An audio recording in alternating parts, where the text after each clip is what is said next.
이제 오늘 말씀을 끝으로 복음으로 회복되는 가정이라는 시리즈 설교를 마치게 됩니다. 가정이 회복된다라는 것은요, 가족과의 관계가 회복된다라는 의미이죠. 가족과의 관계에서 가장 중요한 관계는 부부와의 관계입니다. 왜냐하면 남녀가 결혼하여서 부부가 되면서 가정이 시작되기 때문이죠. 따라서 가정이 회복되려면 부부 사이의 관계가 회복되어야 합니다. 오늘 말씀은 단지 부부 사이에만 말씀이 아니고요, 관계에 대한 말씀입니다. 관계가 회복되려면 하나님과의 관계가 회복되어져야 합니다. 복음은 하나님 관계를 회복하고 또 가족과 사람과의 관계를 회복시켜 주시죠. 오늘 말씀은 이제 복음으로 회복되는 가정, 이 시리즈 설교의 결론이자 근거가 되는 말씀입니다. 이제 어떻게 하면 복음 안에서 부부로 살아갈 수 있을까? 세 가지에 대해서 말씀을 나누겠습니다. 첫째, 부부는 서로에게 돕는 배필입니다. 창세기 2장 18절인데요. 여호와 하나님이 이르시되 사람이 혼자 사는 것이 좋지 아니하니 내가 그를 위하여 돕는 배필을 지으리라 하시니라. 하나님께서 아담을 창조하신 다음에 혼자 지내는 것이 좋지 않아서 아담을 돕는 배필을 만드셨죠. 하와입니다. 돕는 배필, 그러니까 사람들이 오해를 합니다. 배우자는 나를 도와주는 하는 무슨 시중을 드는 자처럼 생각할 수 있는데 그렇지가 않아요. 돕는 이라는 이 히브리 단어가요, 에제르인데요, 이 에제르의 뜻은 돕는 자, 구원자라는 뜻입니다. 하나님께서 우리를 도우실 때에 쓰는 단어예요. 그러니까 배우자는 단순히 시중을 드는 돕는 자가 아니라 정말 나에게 없어서는 안 될 구원자, 도움을 주는 자라는 의미입니다. 또한 배필이라는 히브리 언어는요, 케네그도인데요, 그 언어의 의미는 마주 보는 자입니다. 이 마주 본다라는 것은 대등하고 동등한 관계이다라는 뜻이죠. 하나님께서 아담이 잠든 후에 갈빗대를 빼서 배우자를 만들었어요. 발가락뼈가 아니라 갈빗대를 뽑았다라는 것은요, 이 갈빗대라는 것은 동등하다, 옆이다, 그런 의미입니다. 하나님께서 아담과 하와를 지으시고 서로가 부부가 되게 하셔서 가정을 이루셨어요. 하나님은 부부가 서로 돕는 배필이 되기를 원하셨습니다. 하지만 죄라는 것이 이 부부 관계를 돕는 배필이 아니라 자신의 필요를 채우는 관계로 타락시켜 버렸습니다. 많은 부부가 이혼을 해요. 왜 이혼을 할까요? 여러 가지 이유가 있지만 가장 근본적인 것은 내가 이 사람하고 살아서는 행복하지 않겠다라는 생각이 들어서 이혼을 하는 것이죠. 여러분, 오늘 말씀이 단순히 이혼이 잘못되었다라는 것을 말씀드리는 것이 아닙니다. 결혼에 대한 생각을 다시 한번 해보자라는 말씀이에요. 결혼을 주례를 부탁하거나 이제 결혼하기 전에 기도해달라고 찾아오는 커플들이 있습니다. 그럼 제가 그 커플들에게 꼭 질문을 해요. 왜 이 사람과 결혼하려고 하나요? 라는 질문을 해요. 그럼 되게 당황스러워 하죠. 이런 얘기합니다. 이 사람에는요, 뭐 이런 게 좋아서, 이러한 면이 좋아서요, 결혼하기로 결정했어요 라고 말을 합니다. 뭐 당연하겠죠. 이 사람이 나의 어떠한 필요를 채워줄 것 같기 때문에, 도움이 될 것 같기 때문에 결혼한다라는 것입니다. 일반적으로 우리가 어떤 걸 선택할 때에 그 기준이 무엇입니까? 자기 자신이죠. 나에게 도움이 되느냐, 필요하느냐가 선택의 기준이에요. 그것은 잘못된 것은 아닙니다. 자연스러운 겁니다. 그래서 우리가 어떤 물건을 구입할 때도 내 필요에 의해서 물건을 구입했어요. 근데 막상 물건을 받아보고 써보니까 마음에 안 들어요. 나에게 필요가 없는 것 같아요. 그러면 어떻게 합니까? 반품 처리해요. 참 요즘 세상이 좋아졌어요. 반품도 묻지도 않고 따지지도 않고 반품을 받아준단 말이에요. 이것이 우리가 살아가는 삶의 방식이 되었습니다. 그런데 결혼 배우자도 그와 같이 선택을 한다는 거예요. 물론 자신을 위해서 결혼해야죠. 뭐 남을 위해서 결혼할 수는 없죠. 그러나 자신의 필요를 채우기 위해 결혼을 한다면 후회하게 됩니다. 처음에는 배우자에게 이러한 모습이 좋아서 결혼을 했어요. 이것 때문에 결혼했는데 막상 결혼하고 나니까 그 모습이 사라져 버리는 경우가 있잖아요. 그러면 뭐라고 말합니까? 속았다 라고 말을 하는 거예요. 연애할 때는 정말 자신을 위해서 헌신하고 막 아껴주고 모든 것을 다 줄 것처럼 말과 행동을 해서 그래, 이 사람하고 살면 내가 행복하겠구나 라고 생각해서 결혼했는데 그것이 달라지잖아요. 예전 같지 않은 거예요. 그때부터 결혼 생활이 불행해지는 겁니다. 야, 내가 이 인간하고 계속 살아야 되나 말아야 되나 후회가 되는 거죠. 마치 물건을 반품하듯이 배우자도 반품하고 싶은데 받아줄 데가 없어서 반품이 안 되잖아요. 가족 생활이 불행해지지 않으려면요, 하나님께서 배우자를 세우신 목적을 잘 깨달아야 합니다. 결혼 배우자를 선택할 때에 배우자의 조건이 아니라 배우자 자체를 사랑하느냐를 보아야 합니다. 부부는 돕는 배필이라고 말씀을 드렸어요. 서로에게 힘이 되고 도움이 되고 부족함을 채워줌으로써 성숙한 몸으로, 사람으로 성장해 가는 것이 결혼 생활이에요. 그래서 내가 당신을 만나기 전에는 참 별볼 일 없었는데 내가 당신과 함께 살아가면서 내가 좀 더 멋진 사람으로 성장하는 것 같아요. 여러분, 이것이 결혼 생활을 잘 하는 겁니다. 그 반대가 되면 안 돼요. 내가 원래 성격이 참 좋았는데 당신을 만나서 내 성격이 버려졌어. 여러분, 이것은 정말 불행한 겁니다. 돕는 배필이 아니죠. 그래서 우리는 배우자를 위해 희생하고 사랑할 마음이 없으면 결혼해서는 안 됩니다. 사랑이 무엇일까요? 고린도전서 13장 4절과 5절이에요. 사랑은 오래 참고 친절합니다. 사랑은 시기하지 않으며 뽐내지 않으며 교만하지 않습니다. 사랑은 무례하지 않으며 자기의 이익을 구하지 않으며 성을 내지 않으며 원한을 품지 않습니다. 사랑은요, 자기의 이익을 구하지 않는데요, 자신의 이익을 위해 결혼하지 않는다라는 것입니까? 우리가 앞서서 말씀드렸어요. 대부분 사람들은 자신의 이익을 위해 결혼하잖아요. 그 출발이 잘못된 거예요. 그러면 왜 결혼해야 될까요? 뭐 때문에 결혼해야 될까요? 사랑하니까 결혼하는 거예요. 사랑하니까. 목사님 참 이상적인 말씀을 하시네요. 현실적이지 않습니다 라고 말할 수 있겠지만, 그러나 분명한 사실은 복음은 우리로 하여금 배우자를 진심으로 사랑하도록 이끌어 줍니다. 그러나 안타깝게도 복음을 경험하지 못하면 죄에 이끌려 살아갈 수밖에 없습니다. 죄에 이끌려 살아가는 삶은요, 자기 중심적인 삶이에요. 그래서 두 번째, 자기 중심적인 그런 삶은요, 관계를 깨트립니다. 아담과 하와는요, 서로 돕는 배필로 사랑하며 지냈습니다. 그런데 아담과 하와가 죄를 지었어요. 하나님과의 관계가 깨어졌습니다. 죄가 무엇입니까? 하나님의 말씀에 순종하지 않는 거죠. 죄는요, 자기 중심성으로 살아가는 게 죄예요. 자기 중심성으로 살아가면요, 모든 관계가 깨어집니다. 참 아이러니해요. 자기 중심적으로 살아가는데, 자기를 위해 살아가는데, 나를 위해 살아가는데 오히려 불행해진다라는 것이죠. 마태복음 16장 24, 25절입니다. 그때 예수께서는 제자들에게 말씀하셨다.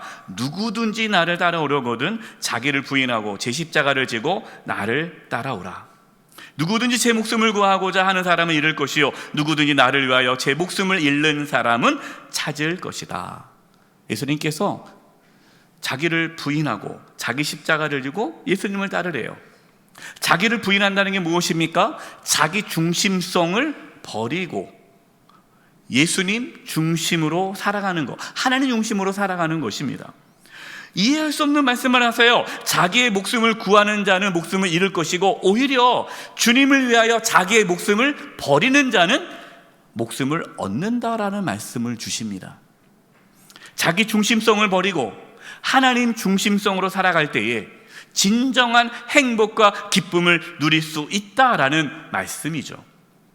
오늘 말씀의 제목입니다. 복음 안에서 부부로 살아가라는 말씀은 부부가 자기 중심성에서 벗어나 하나님 중심성으로 살아가라는 뜻입니다. 왜냐하면 자기 중심성으로 살아가는 부부는 절대로 행복할 수가 없어요. 자기 중심성으로, 그러니까 자기 중심적인 삶으로 살아가는 그 부부의 모습이 두 가지로 나타납니다. 첫 번째는요, 자기 중심적이기 때문에 상대방, 배우자를 자기에게 맞추시는 분들이 있어요. 그러니까 모든 게 자기 중심이에요. 그러니까 집에서 밥 먹는 반찬도 다 내가 좋아하는 것만 해야 돼요. 취미도 배우자 관심 없어요. 내가 좋아하는 거 해야 돼요. 그리고 모든 결정을 자기 마음대로 다 합니다. 이렇게 하기로 했어? 상의도 안 해요. 혼자 다 결정해요. 그럼 얘기하죠. 아, 여보, 이것보다 이게 나을 것 같은데 가만히 있어! 모르면. 이런 거죠. 아주 가부장적인 아주 남편. 그러면 배우자는요, 너무 힘들죠. 그냥 자기 마음대로 다 해요. 자기 마음만 다 맞아요.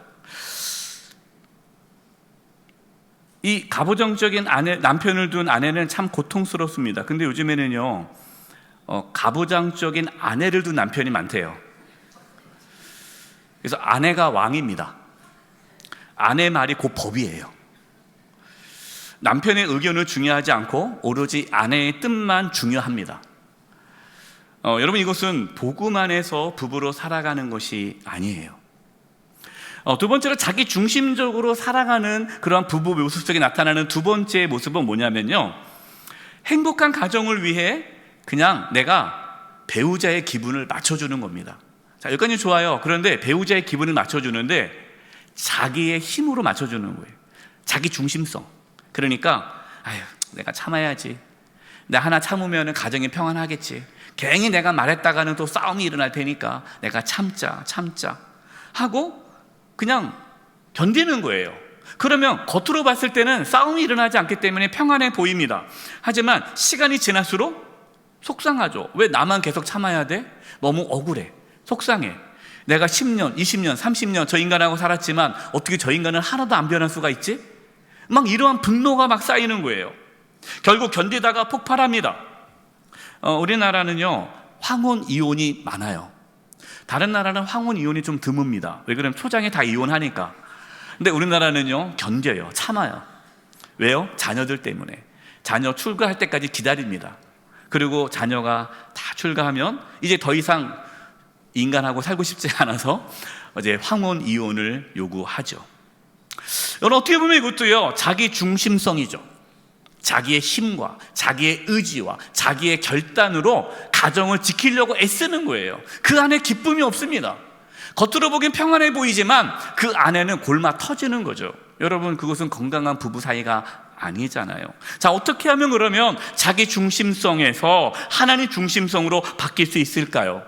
에베소서 5장 21절이 비결입니다. 중요한 말씀입니다. 우리 같이 한번 읽어보겠습니다. 시작. 그리스도를 경외함으로 피차 복종하라. 부부는요, 그리스도를 경외함으로 피차 복종해야 합니다. 여기서 경외함이라는 헬라어 단어가요, 포보스인데요, 그 뜻은 상대방에 압도되어 갖는 공경과 존경을 뜻합니다. 그러니까 그리스도를 경외하라, 그리스도를 경외함으로 라는 것은요, 그리스도의 사랑에 압도되어서 그 예수님을 존경하고 공경하라라는 뜻이에요. 그러니까 예수님의 사랑이 나를 압도할 때에 어떤 일이 벌어집니까? 피차 복종하게 된다라는 것이죠. 이 복종하다 헬라어 단어는요, 휘포타소입니다. 이 헬라어의 단어의 의미는요, 자신을 상대방의 아래에 두는 것이 복종이에요. 여기서 복종은 강압적인 복종이 아닙니다. 배우자가 성격이 안 좋아가지고 그냥 내가 참자 해서 참는 복종이 아니라 상대방을 존중하여 스스로 자신을 낮추는 자발적인 복종입니다. 여러분, 이것이 어떻게 가능합니까? 우리는 기본적으로요, 자기 중심성이 있는 죄인이에요. 그러나 그리스도의 사랑, 그 하나님의 놀라운 사랑이 나를 압도하였을 때에 배우자를 위해 내가 낮아질 수 있는 것이죠. 고린도후서 5장 14절 18절입니다. 그리스도의 사랑이 우리를 휘어잡습니다. 여러분, 이것이 그리스도의 사랑에 압도되는 거예요. 그리스도의 사랑이 우리를 휘어잡아요. 어떤 일이 일어날까요? 우리가 확신하기로는 한 사람이 모든 사람을 대신하여 죽으셨으니, 예수님이죠. 모든 사람이 죽은 셈입니다. 그런데 그리스도께서 모든 사람을 대신하여 죽으신 것은 살아있는 사람들이 이제부터는 자기들 스스로를 위하여 살지 않고, 여기서 자기들 스스로를 위하여 살지 않는다는 말이, 스스로를 위하여 산다는 게 뭡니까? 자기 중심성으로 산다는 거잖아요. 이제 예수님께서 십자가에 죽으심으로 그 예수 그리스도를 믿는 사람, 예수 그리스도의 사랑에 압도된 사람은 자기를 위해서 살지 않고 자기들을 대신하여 죽으셨다가 살아나신 그 예수님을 위하여 살게 하려는 것입니다. 여러분, 이게 신앙생활이에요. 예수님의 그 사랑이 나를 압도할 때에 우리는 더 이상 자기 중심성으로 살지 않게 되고 주님을 위해 살게 된다는 것이에요. 우리가 주님을 위해 산다는 것, 하나님 중심으로 살아갈 때에 그 결과 우리의 삶에 어떠한 변화가 일어날까요? 이것이 세 번째, 복음 안에서 존중하고 희생할 수 있게 됩니다. 에베소 5장 22절 25절이에요. 아내들이여 자기 남편에게 복종하기를 주께 하듯 하라. 우리 사랑하는 아내 되신 성도님들, 남편에게 복종하시기를 주님께 하듯이 남편을 복종하시기 바랍니다. 아멘이 많이 안 나와요. 제가 계산해 보니까 1부 때는 거의 아멘이 안 나왔고요, 2부 때도 거의 안 나왔는데 3부 때도 여전하네요. 25절입니다. 남편들아, 아내 사랑하기를 그리스도께서 교회를 사랑하시고 그 교회를 위하여 자신을 주신 같이 하라. 우리 남편 되신 성도님들, 여러분의 배우자를 예수님께서 교회를 사랑하듯이 자기의 몸을 내어주듯이 희생하듯이 정말 목숨 걸고 아내를 사랑하시기 바랍니다. 네. 해보니까 우리 남성분들이 좀 더 아내를 사랑하는 것 같아요. 남편과 아내의 관계를요, 그리스도와 교회의 관계로 말씀하고 있습니다. 이게 무슨 뜻일까요? 교회와 그리스도의 관계는 뗄래야 뗄 수 없는 관계예요. 존중하고 사랑하고 희생하고 정말로 뗄 수 없는 그러한 관계, 이게 부부 사이다라는 것이죠. 어떻게 그것이 가능합니까? 복음 안에서 그렇게 살 수 있다라는 것입니다. 복음은요, 나를 위해 십자가에서 희생하신 예수님의 사랑을 경험하게 합니다. 복음은요, 내가 감당하지 못한, 정말 내가 아무것도 아닌데 나 같은 자를 사랑하시나 그 하나님의 사랑에 압도되는 게 복음 아닙니까? 그 복음은 나를 풍성케 합니다. 그래서 복음 안에 있는 사람만이 진정으로 사랑할 수 있는 거예요. 이것에 대해서 팀 켈러 목사님이 결혼을 말하다 책에서 다음과 같이 복음에 대한 설명을 하고 있어요. 잘 설명하고 있기에 제가 소개하려고 합니다. 복음이란 무엇인가? 우리의 허물과 죄가 너무 심각하여 예수님이 우리 대신 죄값을 치료했다는 거 아닌가? 그러니까 복음은요, 우리가 예수님이 십자가에 죽을 수밖에 없을 만큼 우리가 죄인이다라는 것을 알려주는 게 복음이다라는 거예요. 우리가 이 부분에 대해서는 지난번에 말씀을 나눴어요. 하지만 다른 한편으로는 주님이 우리를 위해 기쁘게 십자가를 칠 만큼 우리가 사랑받는 존재이며 귀한 존재라는 것 아닌가. 우리가 그만큼 귀한 존재, 사랑받는 존재라는 뜻이라는 거죠. 우리는 온전히 용납되었으며 하나님 아버지께서 기뻐하는 자녀가 되었다. 그럴 만한 자격이 있어서가 아니라, 이게 중요합니다. 복음은 뭐냐면요, 그럴 만한 자격이 없어요.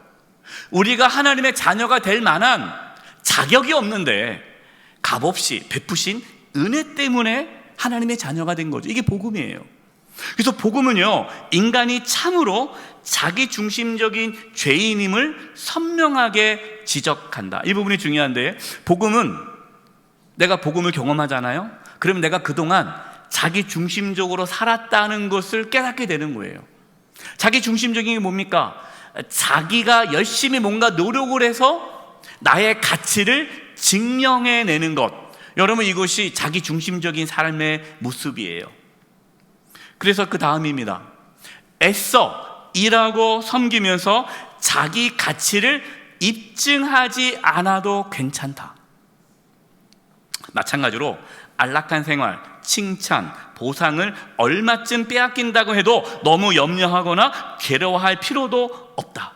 이게 뭐냐면요, 자기 중심적인 삶을 살아가는 사람들은요, 내가 열심히 노력했으니까, 내가 이제 시집 와가지고 결혼해가지고 남편을 위하여, 아내를 위하여, 자식을 위하여 내가 이렇게 열심히 일했는데 안락한 생활이 주어지지 않거나 칭찬과 보상이 기대만큼 되어지지 않으면 화가 나겠죠. 불행해지는 거예요. 분노가 나타나는 거예요. 그분은요, 자기 중심성 가운데 살아가는 사람이죠. 그러나 복음은 그렇지 않다는 거예요. 복음을 경험하면요, 전혀 그런 마음이 생기지 않아요. 왜냐? 이미 받았기 때문에. 아낌없이 주고 서슴없이 받을 수 있다는 말이다. 복음은 우리에게 만족을 주고 우리 내면에 충만한 기쁨을 부어준다. 그로 인해 비록 관계에서 기대하는 만큼 만족을 얻지 못했다 하더라도, 내가 어떤 걸 기대했지만 그 기대만큼 돌아오지 않아도 닥달하지 않고 배우자를 너그럽게 대하게 된다. 복음을 경험하면. 복음이 뭡니까? 복음은 하나님의 사랑이잖아요. 하나님의 사랑이 엄청 크잖아요. 하나님의 사랑은 하늘을 두루마리 삼고 바다를 먹물 삼아도 하나님의 사랑을 다 기록할 수 없어요. 하나님의 사랑은 엄청납니다. 그 엄청난 하나님의 사랑이 내 안에 들어오면 우리는 넉넉해지는 거예요. 부족함이 없어져요. 그러면 다른 사람이 나에게 무엇을 주느냐 주지 않느냐에 연연하지 않아요. 이미 내가 충만하니까. 상대방을 위해 살아가도 억울하지가 않아요. 상대방을 조건 없이 사랑하고 섬기게 됩니다. 하나님이 이미 나를 용납해 주시고 나를 하나님의 자녀 삼아 주셨기 때문에 내가 무엇을 열심히 해야만 나의 가치를 증명할 필요가 없어요. 그래서 배우자를 위해서 내가 열심히 일할 뿐이지만, 섬길 뿐이지만, 그것 때문에 내가 아내가 나를 어떻게 생각할까, 남편이 나를 어떻게 생각할까, 자녀가 나를 어떻게 생각할까라는 그 평가에 대해서 자유로울 수가 있는 거예요. 따라서 복음 안에 살아갈 때요, 우리는 자유롭고 기쁨으로 희생하며 섬길 수 있습니다. 로마서 15장 1절 3절에서 이렇게 말씀합니다. 믿음이 강한 우리는 믿음이 약한 사람들의 약점을 돌봐 주어야 합니다. 우리는 자기에게 좋을 대로만 해서는 안 됩니다. 우리는 저마다 자기 이웃의 마음에 들게 행동하면서 유익을 주고 덕을 세워야 합니다. 그리스도께서 자기에게 좋을 대로만 하지 않으셨습니다. 복음 안에서 부부가 살아가려면요, 믿음이 강해야 돼요. 믿음이 강하다는 게 무엇일까요? 성령 충만하다는 뜻입니다. 성령 충만하다는 게 무슨 뜻일까요? 하나님의 사랑이 충만한 상태예요. 그래서요, 복음으로 살아가는 비결은 하나님의 사랑이 압도되어야만, 그 하나님의 사랑에 힘입어 배우자를 사랑하고 존중하고 희생하고 아낄 수가 있고, 그 하나님의 사랑에 출발해야만 내가 배우자를 위해서 희생해도 억울하지 않고 속상하지 않고 그것에 대한 뭔가 보상을 요구하지 않는 거예요. 우리는 이미 받았습니다. 사랑하는 성도 여러분, 우리는 이미 받았습니다. 놀라운 하나님의 사랑을 받았습니다. 그 복음 안에서 우리 사랑하는 배우자를, 사랑하는 가족을 사랑하시며 살아가시기 바랍니다. 그 복음 안에서 부부를 사랑함으로, 가족을 사랑함으로, 복음으로 회복되어지는 가정 되시기를 주님의 이름으로 축원드립니다. 기도하겠습니다. 하나님 아버지, 복음 안에서 부부로 살아가게 해주시고 복음 안에서 가족을 사랑하게 해주시옵소서. 우리 모든 성도들의 가정이 복음 안에서 회복되어지는 역사가 있게 해 주시옵소서. 예수님의 이름으로 기도드립니다. 아멘.